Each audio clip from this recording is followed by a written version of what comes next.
오늘 말씀은 요한계시록 12장 13절부터 17절까지 말씀을 통해서 용과의 싸움이라는 제목으로 은혜를 나누고자 합니다.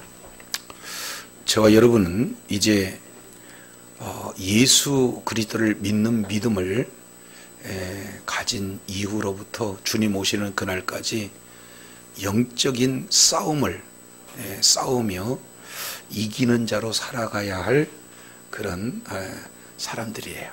그렇기 때문에 내가 원하든 원치 않든 우리들의 날마다의 삶 속에서는 전쟁이 이루어집니다.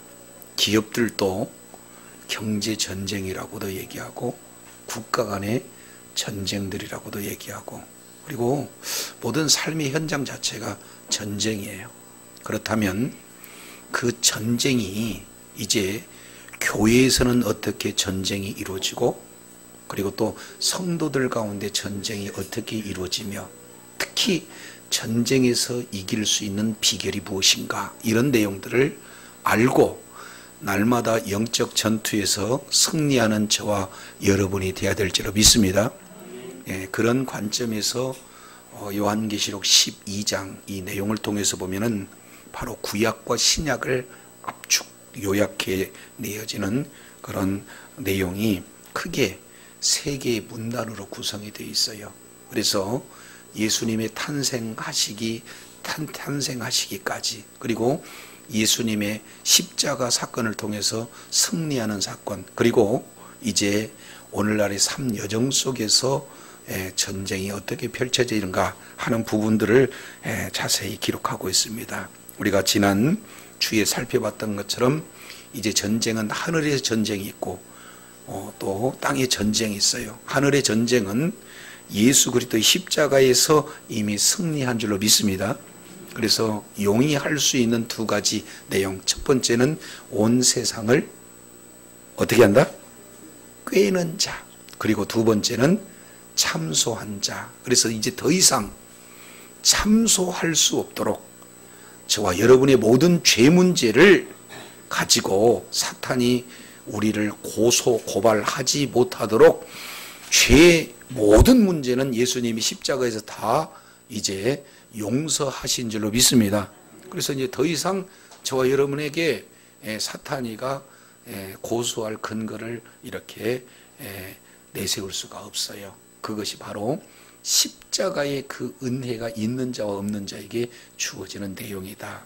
이렇게 우리가 살펴볼 수가 있습니다. 그런데 하늘에서 전쟁이 일어나고 난 다음에 패했던 용이 어디로 쫓겨나냐면은 땅으로 쫓겨나요.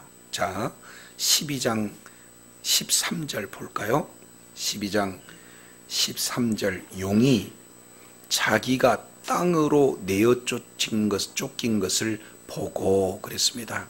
그래서 내어 쫓긴 장소가 땅이 되겠습니다. 그러면은 그 땅의 부분들을 어떻게 표현하냐? 12장 12절에는 이렇게 표현해요. 하늘과 그 가운데 거하는 자들은 즐거워하라. 그러나 땅과 바다는 뭐가 있을진저?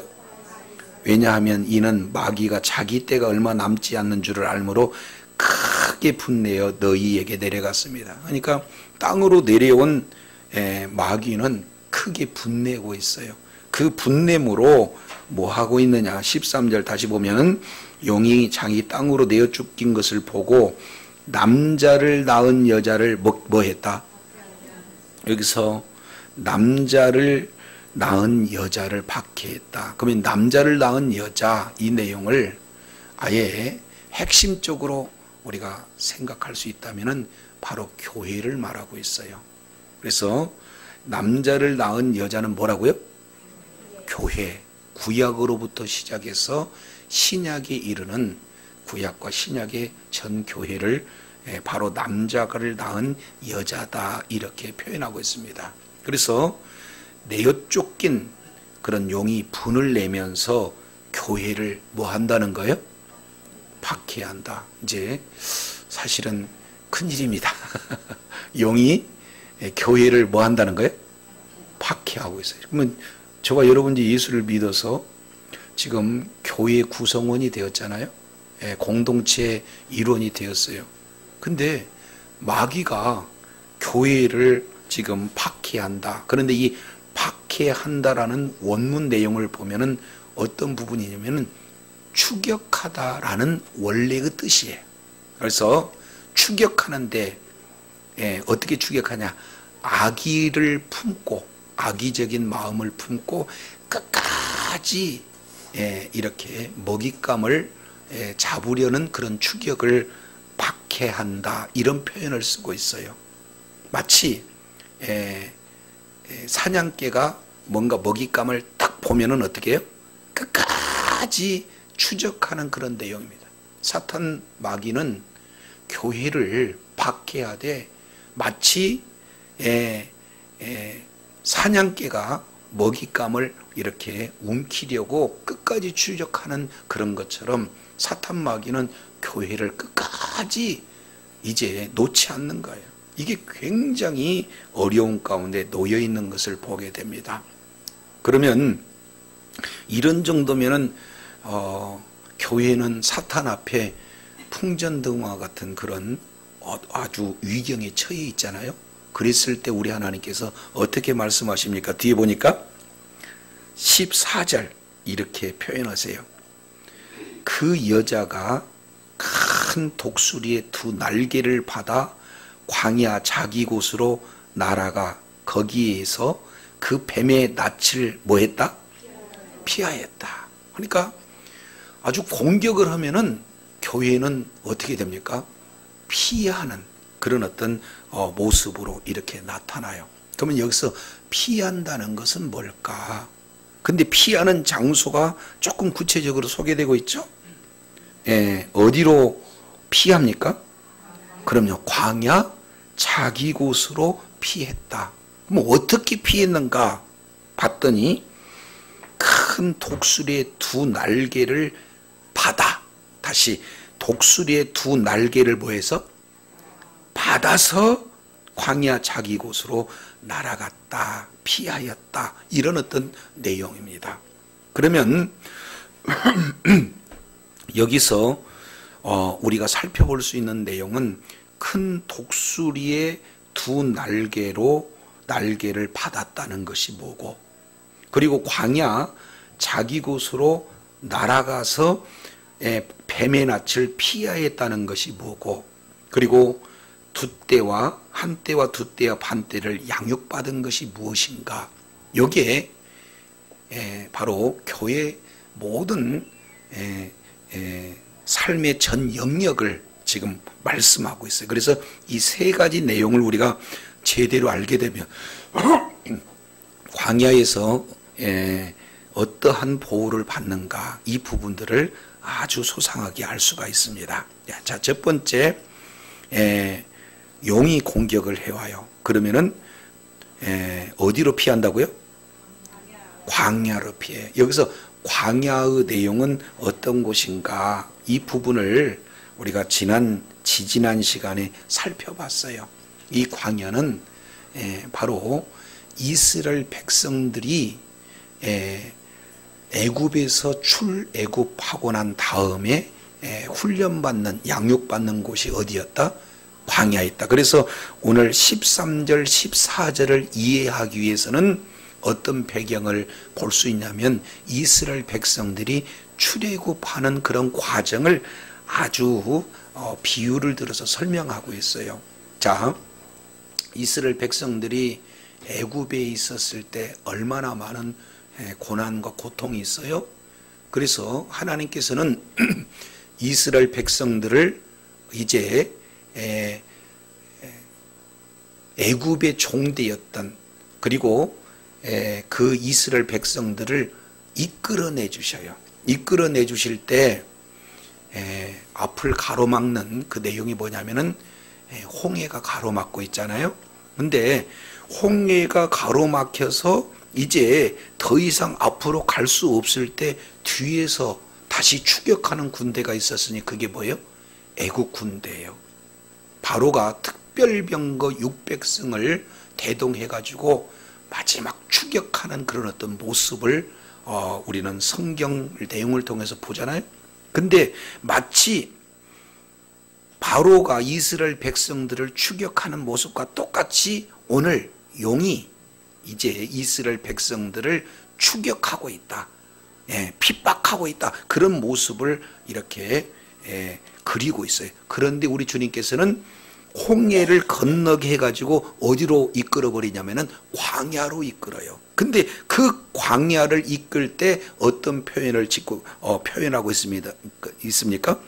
큰 독수리 두 날개를 받아서 이런 표현하고 있습니다.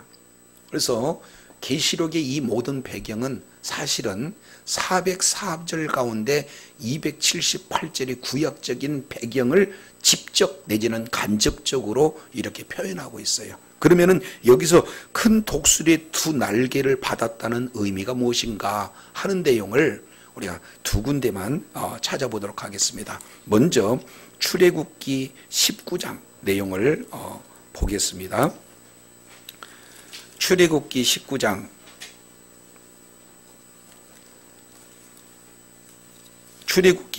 내용은 1절에 보니까 이스라엘 자손이 애굽에서 뭐 할 때 그랬는가? 나올 때 출애굽 과정이에요. 자, 그랬을 때 4절에 이렇게 표현합니다.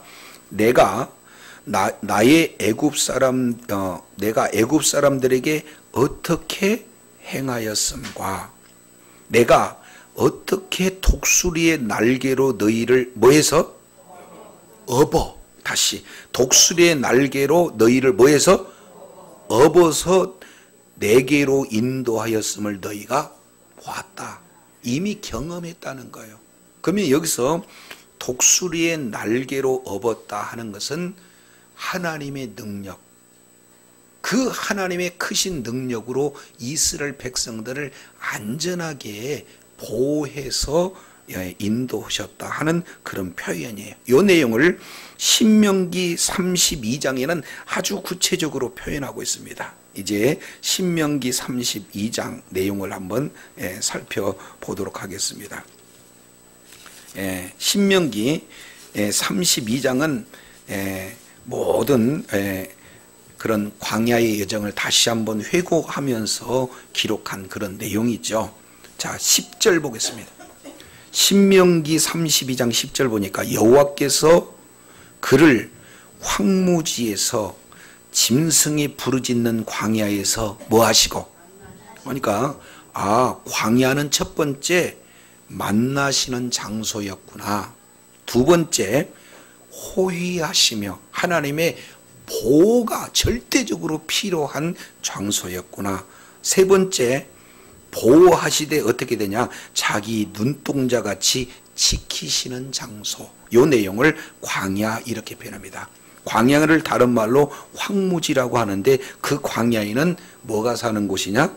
짐승들이 살아요.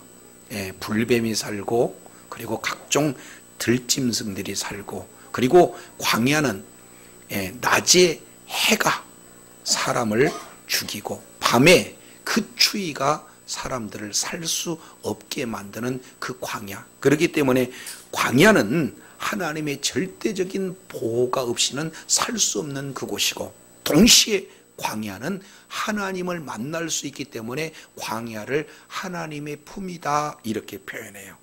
그런데 그 광야에 들어갔을 때 하나님의 품 안에 있을 때 다른 말로 구름 기둥과 불 기둥 아래에 있을 때 하나님은 이스라엘 백성들을 지키시되 눈동자처럼 지키시는 줄로 믿습니다. 이게 우리 주님이 광야에서 이스라엘 백성들을 어떻게 지키셨는가, 어떻게 보호하셨는가 그런 내용을 10절에 잘 표현하고 있습니다. 이 내용을 예를 들어서 눈동자처럼 지키셨던 것과 또 하나 11절 마치 눈동자처럼 지키는 내용이 이렇게 해요. 마치 독수리가 그 보금자를 어지럽게 하며 그 새끼 위에 너풀거리며 그 날개를 펴서 그 새끼를 뭐하며? 받으며 그 날개 위에 그것을 엎는 것 같이 독수리 새끼가 이제 낭떠러지에게서 떨어져요. 그 떨어질 때 그 새끼가 이제 바닥에 떨어지게 되면 죽잖아요. 그러니까 어미 독수리가 쏜살같이 내려와 가지고는 날개를 쫙 이렇게 펴서 안전하게 이 새끼를 이를테면 보호하고 또 원하는 것으로 안전하게 해서 이끌었다. 이런 어떤 표현들을 하고 있어요. 하나님은 눈동자처럼 지키시고 보호하시고 독수리의 날개 위에 얹혀서 인도하시는 하나님의 능력, 하나님의 위엄을 독수리의 날개다 이렇게 표현하고 있어요.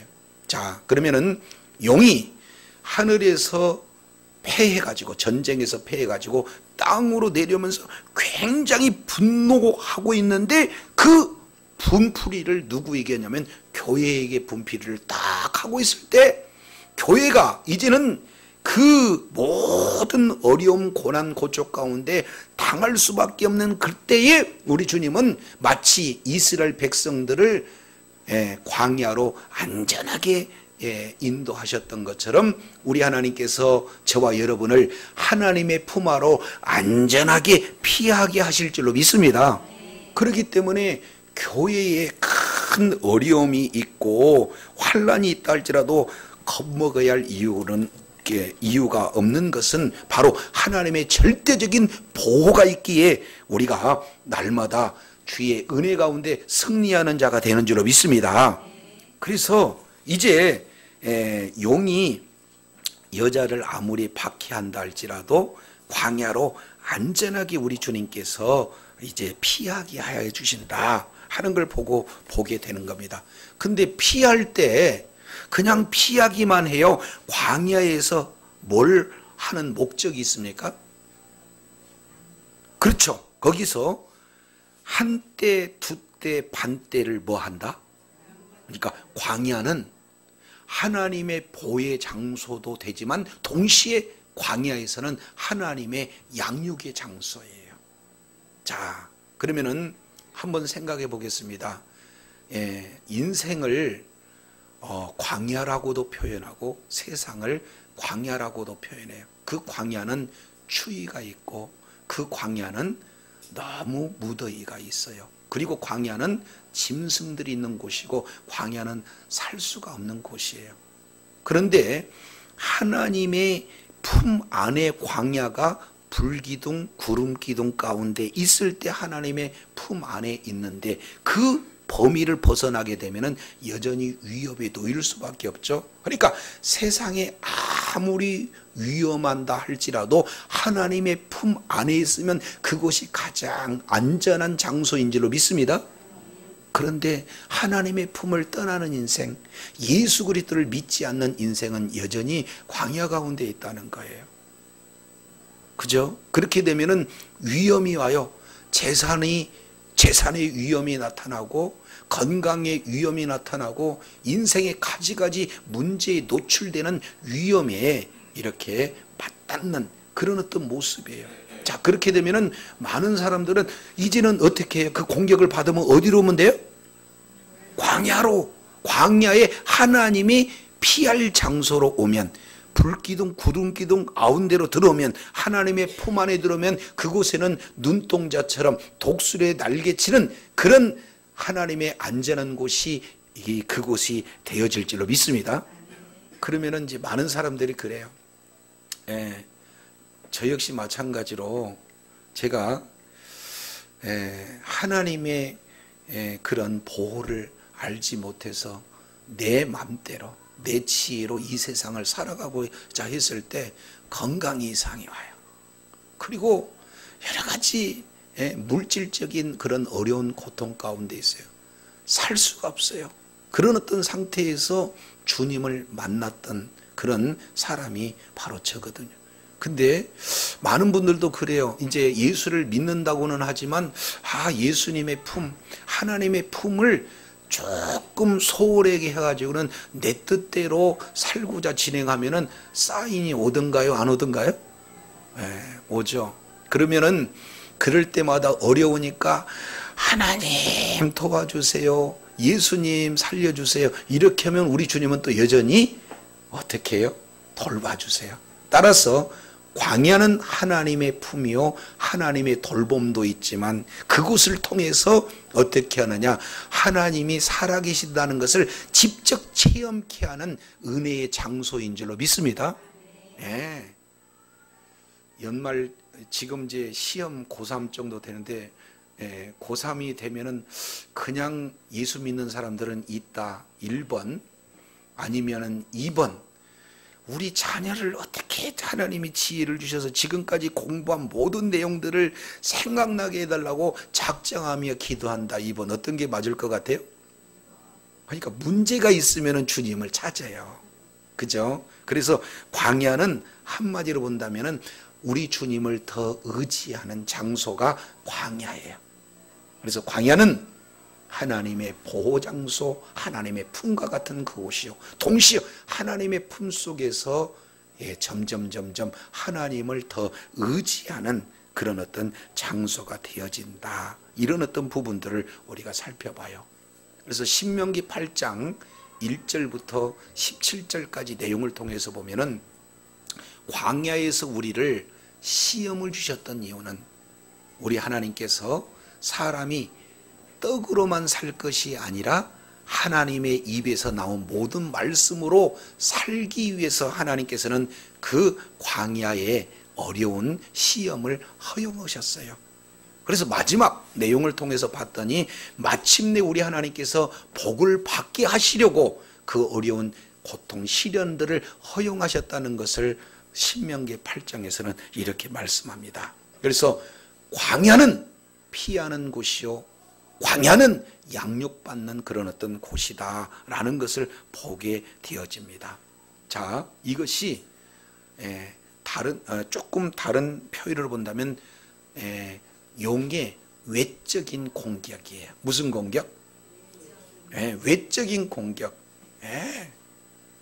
예수 믿는 사람요, 가만히 안 둬, 마귀가. 그러니까 어떻게든지 막 어렵고 힘든 일. 근데 이것은 별 문제가 안 돼. 어디로만 쏙 피하면 돼요? 주님 안으로, 말씀 안으로 피하기만 하면 된다, 그 말이죠. 자, 그러면은 하나님의 승리케 하시는 그런 은혜를 누리게 될 줄로 믿습니다. 그래서 이 공격도 실패를 봐요, 사탄이가. 이렇게 공격하면은 끝나겠지. 자, 역사적인 내용을 통해서 보면은 로마 시대 때 예수 믿는 사람을 잡아다가 아예 사자밥을 만들어요. 그리고 아예 그냥 처참한 방법으로 죽입니다. 그래서 이렇게 위협을 가하면은 저희들이 뭐 예수 믿겠어 그러는데, 많은 사람들이 차라리 죽었으면 죽었지 믿음을 포기하지 못한다 해가지고 결국에는 그 교회를 이기는 게 아니라 로마가 아예 기독교를 기독교 국가로 변해버린 거예요. 그러니까 세상에서 어떤 권력을 가진 그런 권력이 있다 할지라도 교회에 대항해서 이기는 그런 나라도 제국도 없다는 거 기억하시기 바랍니다. 지금 요 내용을 13절 14절에서 이렇게 말씀을 하고 있어요. 자, 그런데 15절에 마귀의 공격이 이제 바꿉니다. 이것이 위험해요. 15절이 얼만큼 위험한지를 저와 여러분은 이제 알아야 돼요. 자, 이제 15절 우리 다 같이 읽겠습니다. 시작. 뱀이 그 입으로 물을 강같이 토하여 여자를 물에 떨어라. 첫 번째 공격은 핍박의 공격이에요. 그런데 이것은 별 효과 없이 무너져요. 그랬던 마귀가 끝까지 교회를 무너뜨리기 위해서 공격을 하는데, 이번 공격은 어떤 내용이냐, 5절 15절 내용을 봤더니 여자의 뒤에서 공격해요. 그러면 여기서 여자는 누가 될까요? 교회. 그러니까 교회의 전면으로 나타나지 않고 뒤에서 공격한다는 것은 은밀하게 공격하는 겁니다. 이제 정면 앞에서 공격하는 것은 13절이라면은 뒤에서 공격하는 것은 15절이에요. 그러면은 뒤에서 공격하는 그 공격의 양상이 어떤 내용인가 봤더니 뱀이 그 입으로 물을 강같이 토하여서 여자를 문에 떠내려가게 하려 하되. 자, 교회가 떠내려간다, 그 얘기는 완전히 교회를 파괴하고자 하는 의도를 가지고 은밀히 뒤에서 공격하는데, 공격의 그러는 주 수단이 뭡니까? 공격 무기가 뭐예요? 그 입으로 물을 토하는 방식으로 진행하는 거예요. 그러니까 입에서 물을 토했다. 그러면은 물 가지고 교회를 없앤다 했을 때 물은 H2O 물입니까? 아니면 그 물 속에 뭔가 의미가 있을까요? 그렇죠. 아, 여기는 해석을 요하는 물이구나 하는 그런 상징적인 표현이다, 이걸 볼 수가 있어요. 그러면은 이 물은 교회를 공격하는 물인데, 이 물은 어떤 의미를 가지고 있을까 하는 내용을 구약성경 몇 군데 찾아보겠습니다. 자, 이 내용을 이해하기 위해서 시편 69편을 보겠습니다. 시편 69편, 좀 어렵지만 69편을 찾아보기를 바랍니다. 말씀은요, 믿음은 들음에서 나요. 그리고 이 들을 때 이제 하나님의 말씀 속에서 예수님을 우리가 만날 수 있게 되는 거거든요. 자, 시편 69편 1절. 하나님이여 나를 구원하소서. 지금 다윗이 하나님 앞에 간절히 구원해달라고 기도하고 있어요. 왜 기도하고 있느냐? 물들이 내 영혼까지 흘러 들어왔나이다. 그러면은 영혼까지 물이 들어올 수가 있을까요? 없어요. 그러니까 여기서 물들은 뭔가 의미하고 있는 바가 있다 하는 것을 우리가 살펴봅니다. 그 해답을 2절에 기록하고 있어요. 내가 설 곳이 없는 깊은 수렁에 빠졌고, 그러니까 더 이상 쓸 수가 없어요. 살아갈 수가 없습니다. 그리고 깊은 물에 들어갔다는 거예요. 근데 그 큰 물이 내게 넘치나이다. 그래서 지금 다윗이라는 자가 깊은 물, 큰 물에 들어가서 그 물의 위협으로부터 도대체 설 수 없는 그런 어떤 상황이기 때문에 하나님, 이 물에서 나 좀 건져주세요, 구원해주세요 기도하고 있는 내용이에요. 자, 이 부분을 좀 더 구체적으로 표현합니다. 14절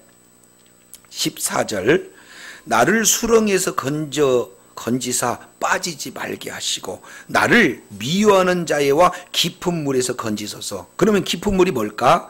15절 다 같이 시작. 큰 물이 나를 웅덩이로 내 위에 그 입을, 그러니까 여기에 보니까 큰 물, 깊은 웅덩이, 이런 내용은 어떤 내용이냐? 나를 빠뜨리는 것, 나를 삼키는 것, 그리고 나를 위협하는 그런 존재가 물이다라는 것을 우리가 살펴볼 수가 있습니다. 자, 그러면은 이런 내용을, 이 물을 조금 더 해석하고 있는 내용을 다윗은 시편 144편에 좀 더 구체적으로 표현해요. 자, 시편 144편은 시편 18편하고 짝이에요. 자, 시편 144편. 다윗의 시. 나의 반석 여호와를 찬송하리로다. 그가 내 손을 가르쳐 싸우게 하시며 손가락을 가르쳐 치게 하시도다. 여호와는 나의 인자요, 나의 요새예요, 나의 산성이요, 나를 건지시는 자요, 나의 방패시요, 나의 피난처시로다. 이렇게 표현하는 것은 하나님께서만이 나의 진정한 피난처요, 보호자가 된다라고 지금 다윗이 고백하면서 기록한 시편입니다. 그 중에 7절 보겠습니다. 7절 위에서부터 주로 손을 펴서 나를 큰 물과 이방인의 손에서 뭐 하소서? 그러니까 큰 물과 이방인의 손, 이 큰 물도 나를 위협하고 있고 이방인들도 나를 위협하고 있으니 큰 물과 이방인의 손에서 나를 구원해 달라. 그러면은 그 내용을 설명하고 있어요. 그러면 그 위협, 큰 물이 어떤 내용인가? 8절 시작. 그들의 입은 거짓을 말하며 그의 오른손은 거짓의 오른손이다. 아하, 여기서 살펴봤더니 결국에는 물은 어떤 내용을 표현하고 있습니까? 거짓이다. 그래서 이 거짓이라는 것은 하나님의 말씀에 대적하는 것, 진리를 이제 혼탁해 하는 것, 이것을 거짓이다 이렇게 표현해요. 우리가 자칫 잘못하면은 윤리와 도덕 기준에서 거짓이다 이렇게 보는 그것은 아주 외적인 일부에 해당이 되는 거고, 본질적인 것은요, 하나님의 말씀이 아닌 것이 거짓입니다. 진리가 아닌 것이 거짓입니다. 그러니까 정작 바로 다윗을 위험에 빠뜨리는 것은 비진리가 자신을 지금 위협하고 있다 하는 그런 어떤 내용을 지금 말씀을 하고 있습니다. 이게 실제로 이제 교회에게 그대로 적용되는 거예요. 진짜 교회를 무너뜨리는 것은 외부에서 어려움을 주어서 교회를 무너뜨리는 것이 아니라요, 교회 내부 안에 만연되어 있는 비진리가 교회를 정말로 무너뜨리는 공격 무기다라는 것을 저와 여러분은 기억해야 될 줄로 믿습니다. 마지막 요한계시록 전체를 압축 요약해 놓은 것이 마태복음 24장 그리고 25장이에요. 이것을 소계시록이라고 표현합니다. 근데 소계시록을 시작하는 마태복음에서 맨 먼저 마지막 시대에 나타나는 현상들을 말하기 전에 시작하는 것과 끝나는 그런 내용이 어떤 부분이냐면은, 자, 마태복음을 우리 한번 살펴보겠습니다. 마태복음 24장 내용을 보면 지금 저희는 물에 대한 부분입니다. 물은 비진리다, 거짓이다, 이런 어떤 내용들을 말씀하고 있어요. 자, 24장 내용을 보면은 3절에 어느 때 무슨 징조가 있겠습니까? 라고 제자들이 마지막 시대를 이렇게 표현하고 있어요. 그랬을 때 24절에 뭐라고 표현합니까? 24장 4절에 뭐라고 표현합니까?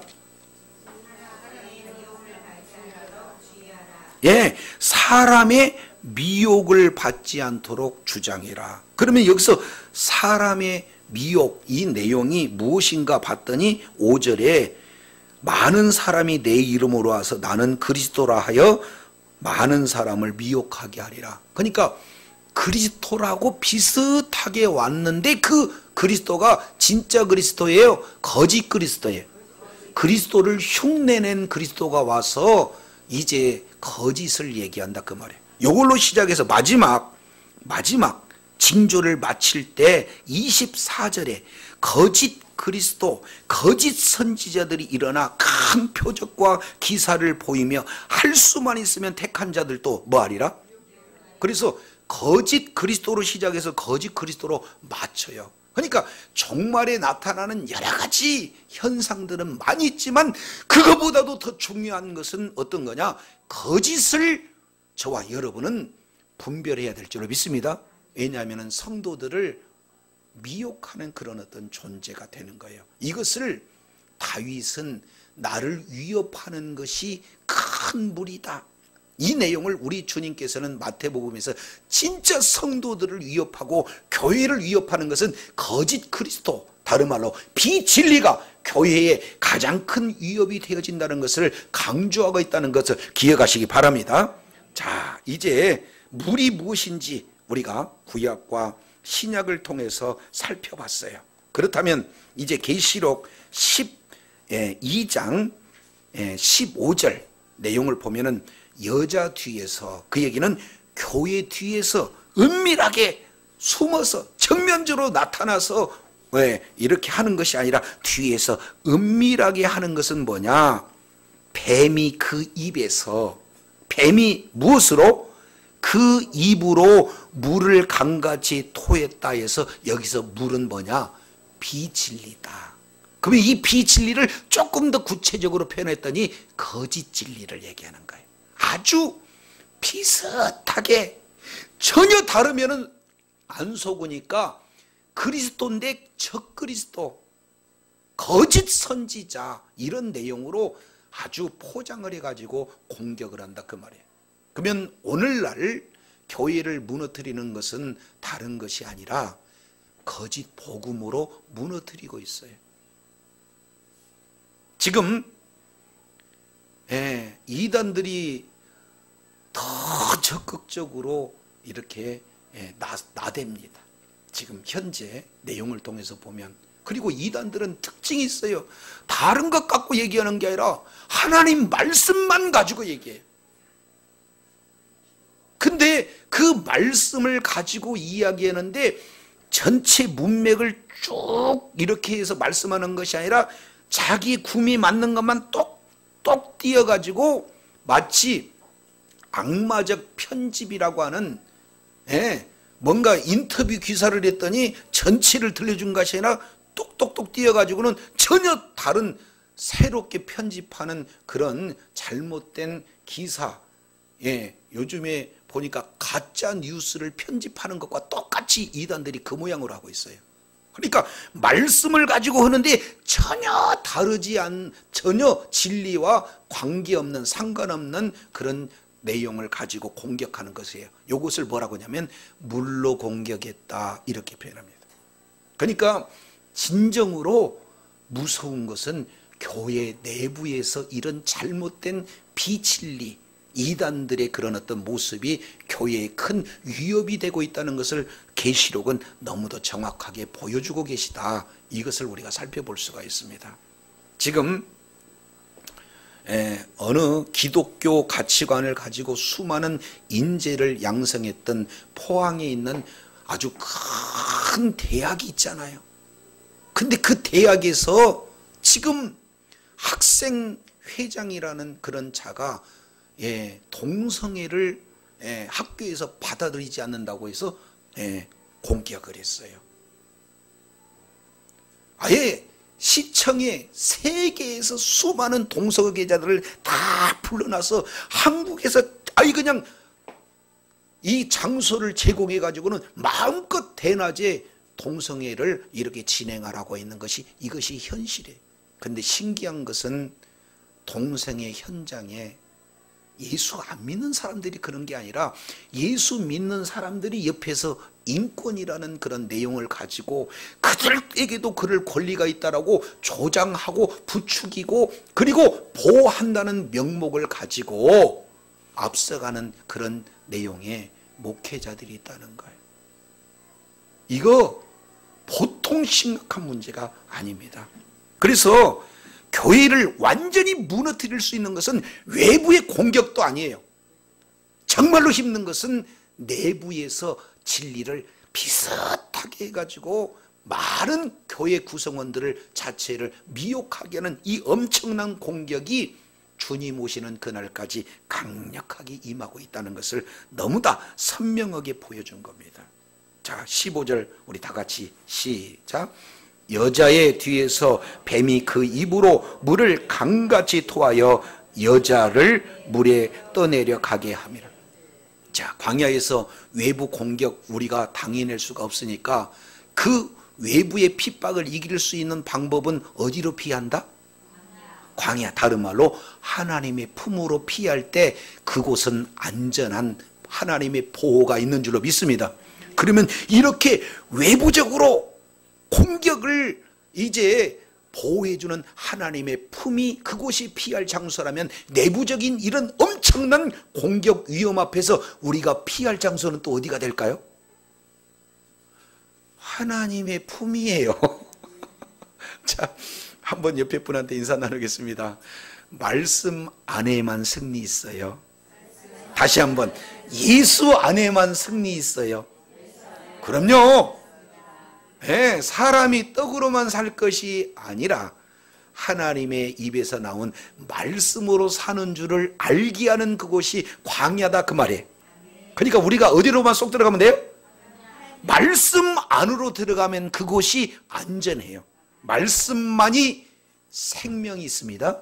말씀만이 능력이다 그 말이에요.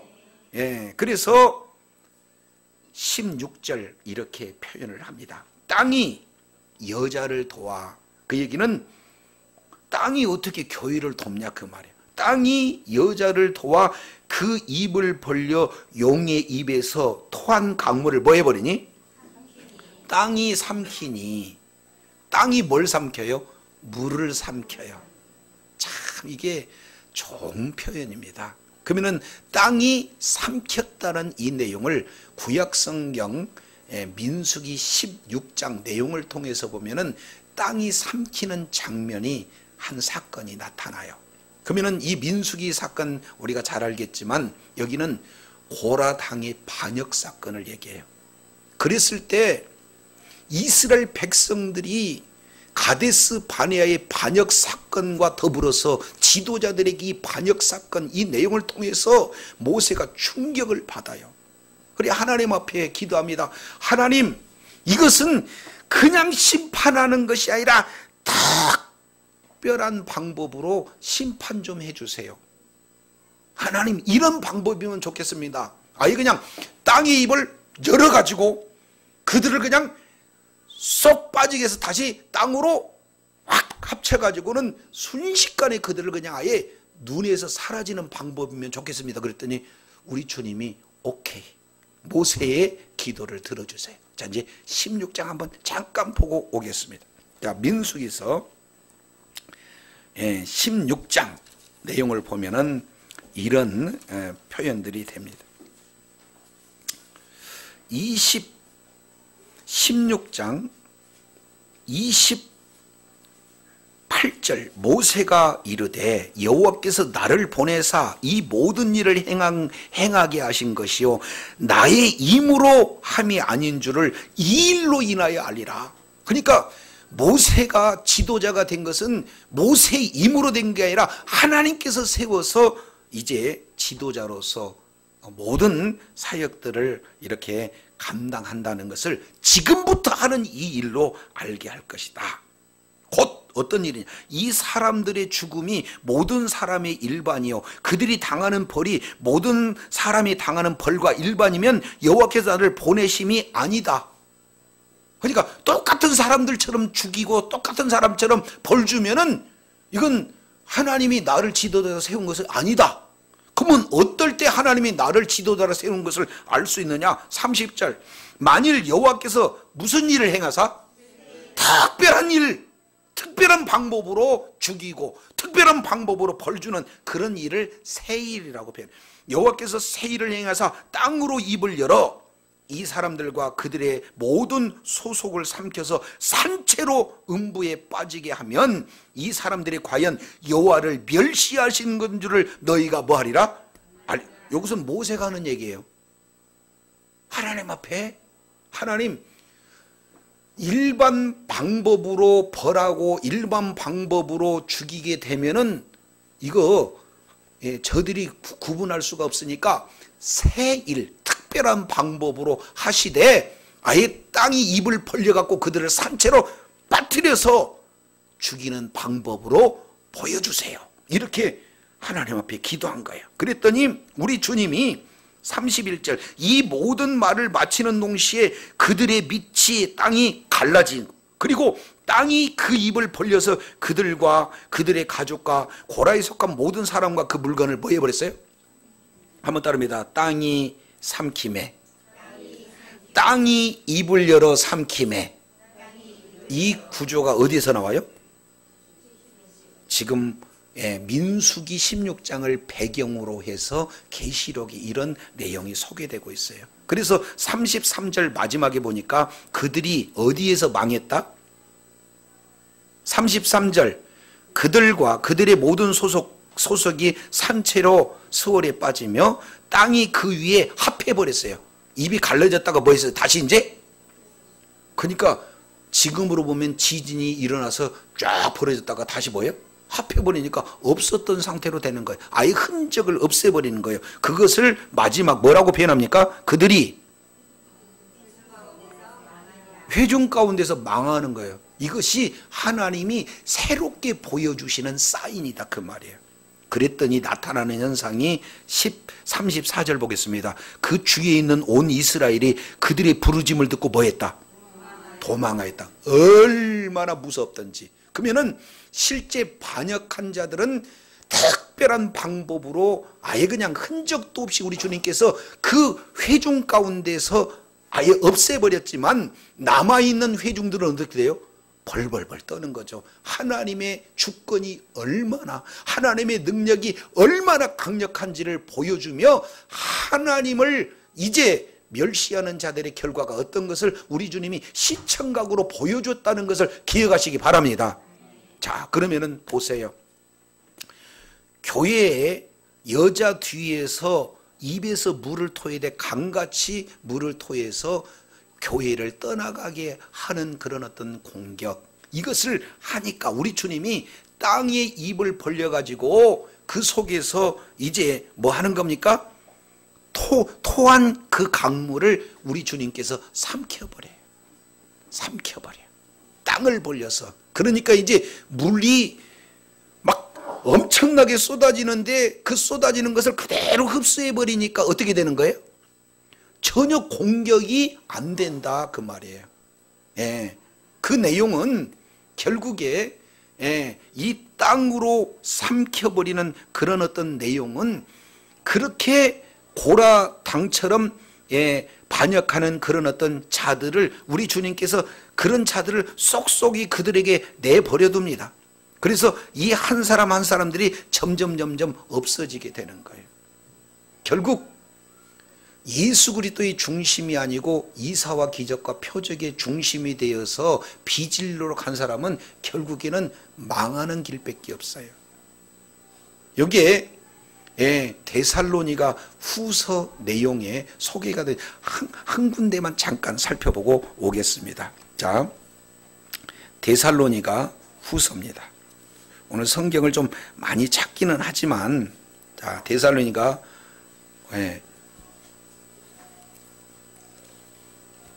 후서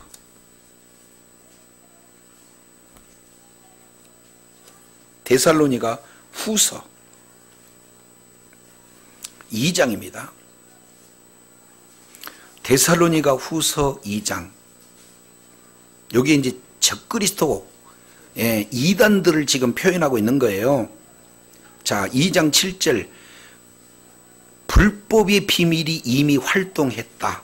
지금 막는 자가 있어 그 중에 옮겨질 때까지 하리라. 자, 2장 8절. 그때에 불법한 자가 나타나서 주 예수께서 그 입의 기운으로 저를 죽이고 강림하여 나타나심을 폐하시리라. 마지막 우리 주님이 강림하셨을 때, 재림하셨을 때 그들을 죽이는 거예요. 근데 그 이전까지 이들은 어떻게 하는가? 9절.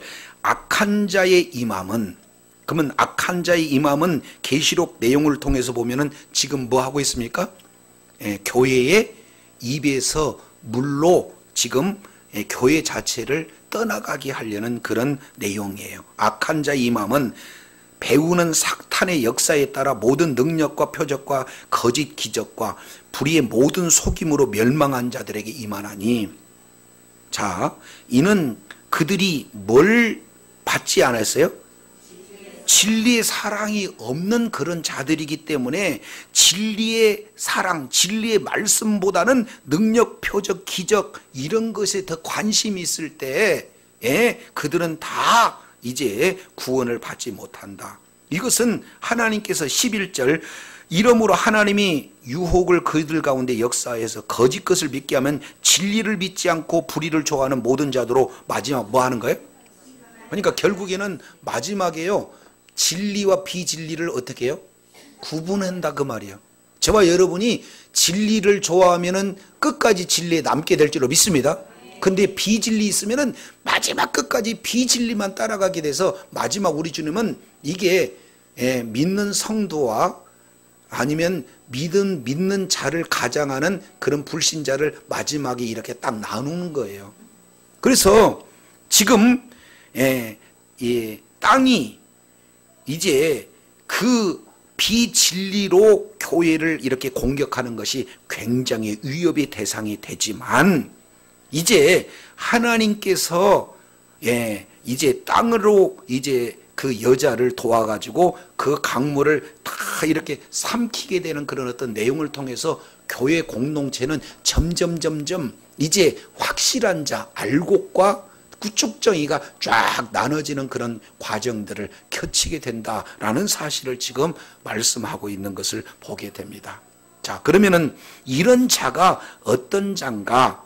자, 오늘 12장 17절 요 내용을 알아야 우리가 영적 싸움에서 승리하게 되는 거예요. 자, 17절 우리 다 같이 읽습니다. 시작. 남은 자손 곧 하나님의 계명을 지키며 예수의 증거를 가진 자들과 더불어 싸우려고 바다 모래 위에 섰더라. 야, 바다 뭐에 섰다? 바다 모래 위에 있는데 물을 계속 쏟아. 그러면은 어떻게 돼요?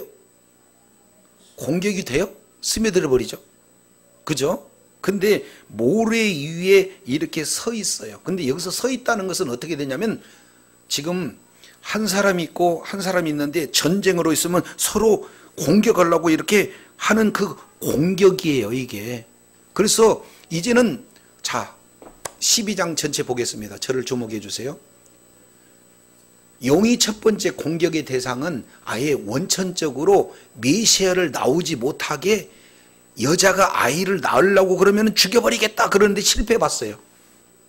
예수님은 십자가에서 승리하시고 최고 승리로 하나님 보좌 우편으로 가셨습니다. 근데 하나님 보좌의 그 내용을 십자가, 하늘의 전쟁은 다른 말로 십자가를 자세히 영적으로 표현해 주는데 거기서 참소하고 고소할 수 있는 모든 죄의 근거를 예수님이 십자가에서 다 담당하심으로 이제 더 이상 마귀가 하늘나라에서 하나님 앞에서 고소할 근거가 이제 없이 쫓겨나게 됐는데 쫓겨난 장소가 땅이에요. 그러니까 메시아는 이제 실패해봤으니까 메시아를 낳은 교회를 이제 뭐 하는 거예요? 공격하는데 여기 때 우리 주님이 또 교회를 안전하게 독수리의 날개로 피신시켜버렸기 때문에 2차 공격도 실패를 받습니다. 아멘이시죠? 그러면 그 다음에 이런 공격 가지고는 안 되겠구나. 정면 승부 갖고는 안 되겠다. 그래서 여자 뒤에서 은밀하게 아예 내부적으로 비진리를 가지고 많은 사람들이 이제 복음보다는 능력, 복음보다는 은사, 복음보다는 표적, 이런 어떤 내용에 관심을 갖게 갖고 사람들을 다 멸망하게 만드는 그런 내용이 있는데 그때 우리 주님이 피할 수 있는 내용은 어떻게 되느냐? 아예 땅으로 그 물들을 어떻게 해요? 다 삼키는 그런 우리 주님 앞으로 나가게 되면은 문제가 이제 모든 싸움에서 승리하게 되는데 그런 자를 17절에 두 가지로 표현했어요. 첫 번째 하나는 하나님의 말씀과 두 번째는 예수 그리스도의 증거를 가진 자들입니다. 자, 옆에 분한테 마지막 승리자는 하나님의 말씀을 가진 자요 예수 그리스도의 증거자가 승리한대요. 시작.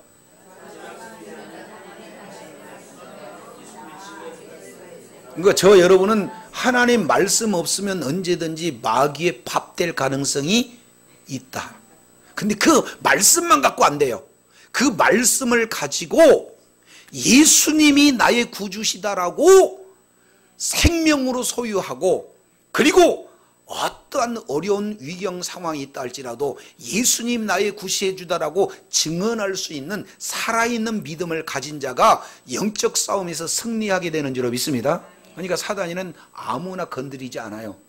말씀 있고 그 말씀을 삶 속에서 증거하는 증인들만 골라서 공격하고 있다는 걸 기억하시기 바랍니다. 자, 교회 나와서 예수를 믿어요. 근데 가서 직장 생활 진행하면서 옆에 동료가 도대체 저 사람은 예수를 믿은지 안 믿은지 전혀 몰라.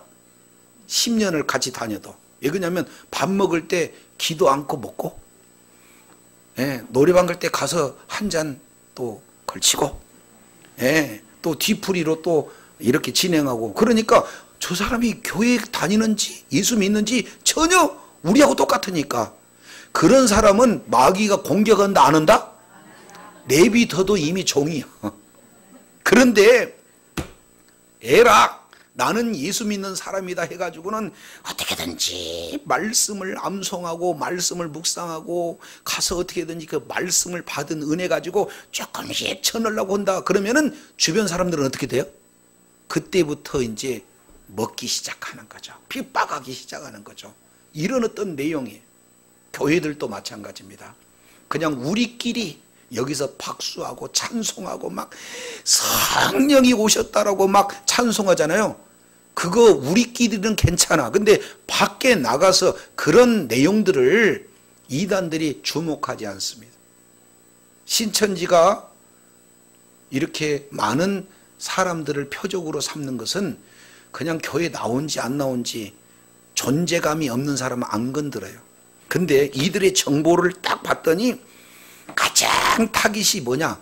전도 누가 열심히 하느냐. 이제 전도 잘하는 사람이 타깃의 1순위예요. 두 번째, 어떻게 하면 말씀에 갈급한 사람이 누구냐. 그래서 혹시 요한계시록을 아시나요? 해가지고는 대부분 코 끼어가지고 가는 사람들은 교회에 열심이고 전도 잘하고 말씀에 뭔가 이제 관심을 많이 갖는 그런 자들이 성경 공부반이다 해서 이렇게 이끌어간다 그 말이에요. 그런데 반대로 우리 주님은 탄탄한 복음 그리고 탄탄한 증인의 삶 한번 따라하겠습니다. 하나님의 말씀과 예수 그리스도의 증거. 이건 좀 세게 한 손으로 하나님의 말씀 예수 그리스도의 증거. 시작. 하나님의 말씀 예수 그리스도의 증거. 요 두 가지를 확실히 갖는 그 자가 최후의 승리자가 되어질 줄로 믿습니다. 그러면은 저와 여러분이 날마다 승리하려면 어떻게 해야 되겠어요? 하나님 말씀하고 더욱더 가까이 가야 되는 거예요. 아멘이시죠? 그래서 제가요 비밀을 좀 말씀을 드리겠는데 시오자밀이라고 여러분 아시죠? 하루를 시작할 때 시편 5편 잠 1, 잠언 1장 이름하여 시오자밀. 그러면 어떻게든지 하나님의 말씀을 가까이 하기를 원하는 자인 줄로 믿습니다. 딱 이제 새벽기도 나와고 보면은 부지런한 분이 새벽기도 딱 끝나면 6시 몇 분에 윤 누구 윤이 둘이라 하여튼 그래서 이게 순서가 나와. 그러더니 요즘에는 또 한 누구 목사님 그래서 막 순서가 뒤바뀌어요. 그러면은 저도 이렇게 카톡을 보면서 주여 하고 기도할 수밖에 없어요. 많은 분들도 기도하지만 하나님 어떻게든지 말씀대로 살라고 하는 저들을 하나님 은혜 베풀어 주시옵소서. 할 수 있는 일이 그거잖아요. 그래서 설령 카톡에 안 올린다 할지라도 우리가 늘 경건한 삶으로 말씀과 가까이 하고 그 말씀만 가까이 하는 것은 그냥 외다리 신앙입니다. 말씀이 지식으로만 머무르면 능력이 없어요. 근데 그 말씀을 믿음으로 생명으로 소유할 뿐만 아니라 내가 말씀 속에서 만나는 예수 그리스도가 나의 구주라고 증언하는 그 자리에 임할 때 하나님께서는 이제는 외적으로 공격이 온다 할지라도 내부적으로 미혹해서 정말 쓰러지게 하는 그런 현실 속이 된다 할지라도 하나님은 그 손 붙들어서 독수리의 날개처럼 그리고 눈동자처럼 우리 하나님께서 지키시고 보호해 주실 줄로 믿습니다. 날마다 전쟁에서 승리하게 될 줄로 믿습니다. 주님 오시는 그날까지 더 하나님이 피할 장소 하나님의 품 바로 예수 그리스도의 말씀 가운데로 저와 여러분이 깊이 들어가서 그 속에서 만나는 우리 주님이 나의 구주라고 증거하고 많은 영혼을 주님의 품으로 이끌 때 날마다 영적 싸움의 승리자가 되어질 줄로 믿습니다. 이런 주님 오시는 그날까지 날마다 이제 가정에서도 그리고 직장에서도 모든 삶의 터전에서도 이 영적 싸움의 승리자가 되어 하나님이 허락하신 모든 분복도 다 받아들이는 지혜자여 능력자들이 다 되시기를 예수 이름으로 축원합니다. 기도하겠습니다. 하나님 아버지 감사합니다. 하나님의 말씀과 예수 그리스도의 증거 바로 이 핵심적인 가치가 외부로부터의 공격, 내부로부터의 미혹, 이런 어려운 위경 속에서도 마침내 승리할 수 있는 비결임을 오늘 또 말씀으로 일깨워 주신 것 감사합니다. 주님 오시는 그날까지 정말로 말씀의 사람, 그리고 증인의 사람으로 날마다 승리하며 또 그런 자에게 주어지는 모든 분복도 다 받아 누리는 지혜자여 축복자들 다 되게 하여 주시옵소서. 예수 그리스도 이름으로 기도드립니다. 아멘.